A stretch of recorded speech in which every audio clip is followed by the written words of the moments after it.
मैं हूँ डॉक्टर द्वारिकानाथ झा, साहित्य विभागीय प्राध्यापक, धर्म समाज संस्कृत महाविद्यालय मुजफ्फरपुर।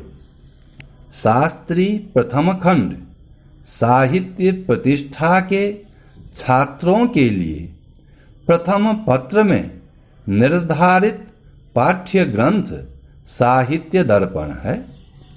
यद्यपि पाठ्य अंश पूर्ण हो चुका है, फिर भी शास्त्र में प्रांजलता के लिए पुनः पुनः अनुसंधान की आवश्यकता होती है। एतदर्थ आज साहित्य दर्पण में प्रतिपादित काव्य प्रयोजन पर विचार किया जा रहा है।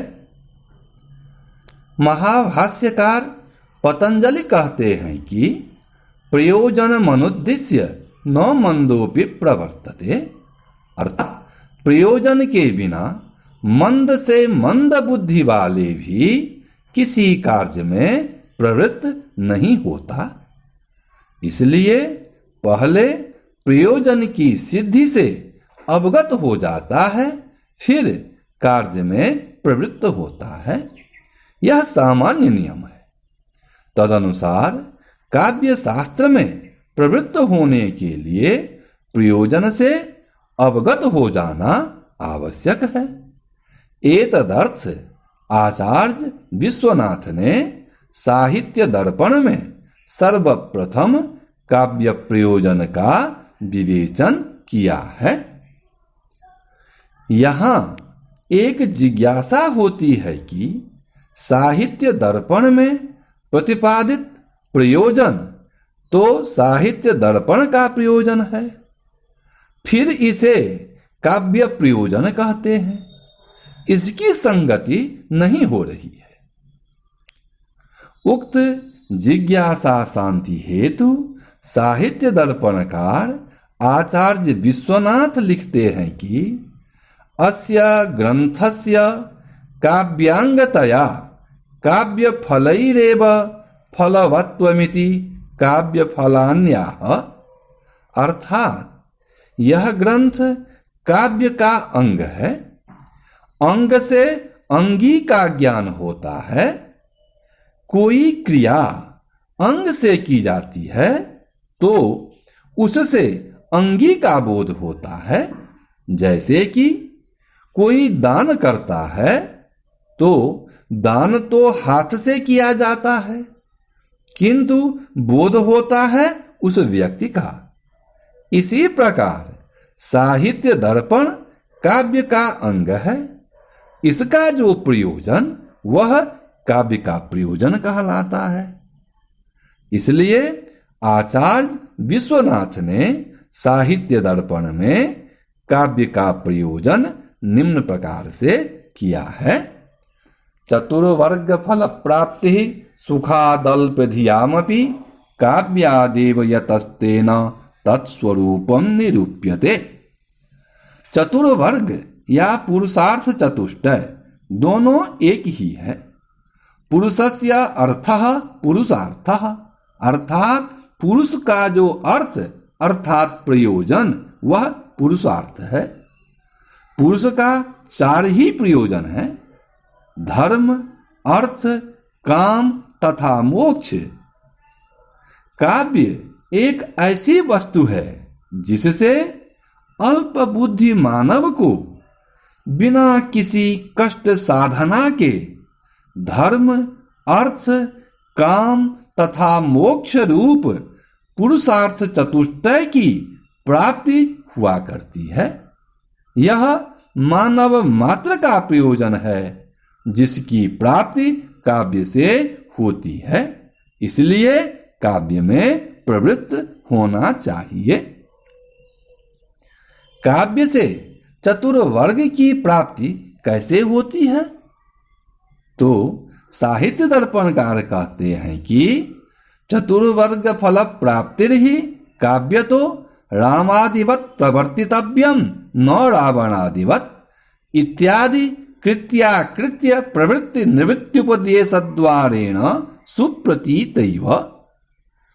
वस्तुतः पुरुषार्थ चतुष्टय प्राप्ति रूप काव्य प्रयोजन सर्वविदित है, क्योंकि यह सभी जानते हैं कि काव्य उपदेश दिया करता है। जैसे राम के ऐसा आचार व्यवहार बनाओ, रावण के ऐसा आचार व्यवहार न बनाओ।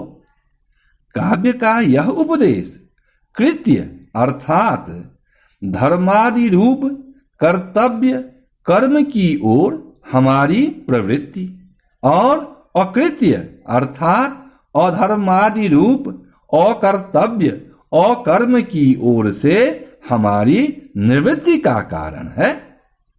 इस प्रकार चतुर्वर्ग प्राप्ति का अन्यतम उपाय है। इसलिए कहा गया है कि धर्मार्थ काम मोक्षेषु वैचक्षण्यम कलासु च करोति कीर्तिम प्रीतिम च साधु काव्य निबंधनम। किंच काव्यात् धर्म प्राप्तिर भगवन्नारायण चरणारविंदस्तवादिना एकः शब्दः सुप्रयुक्तः सम्यक् ज्ञातः स्वर्गे लोके कामधुक् भवति इत्यादि वेदवाक्येभ्यश्च सुप्रसिद्धैव।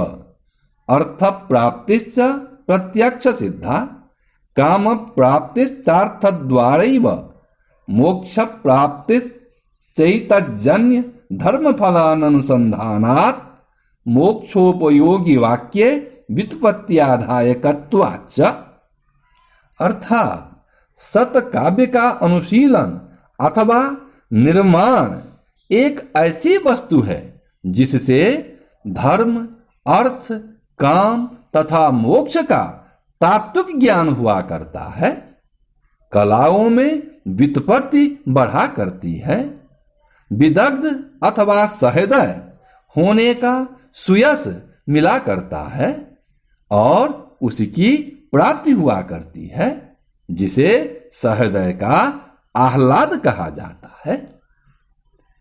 वस्तुतः काव्य से धर्म प्राप्ति तो इसलिए सिद्ध है क्योंकि भगवान विष्णु के चरणारविंद की स्तुति अर्थात स्तोत्र काव्य भावना अथवा स्तोत्र काव्य रचना धर्म का ही तो लाभ है।